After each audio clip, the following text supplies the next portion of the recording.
You're really good at math. You think you can help me with this equation? Yeah. All right, show me. First put the thousand numbers. But after that you put the hundreds. Okay, so we have thousands, we have hundreds. Now you need tens.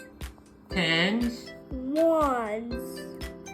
And ones. Okay, well how does that help me figure out what the answer is? When you put the 9 on the thousands, Right. you put the 2 on the hundred, you put the 1 on the tens, and the 3 like that.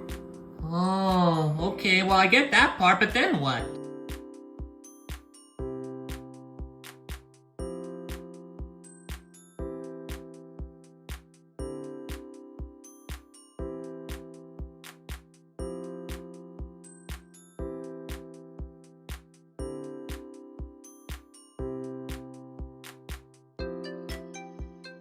And then carry the 1.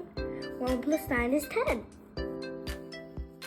I can't believe that. You made that look so easy. Because you just figure it out. You just figure it out.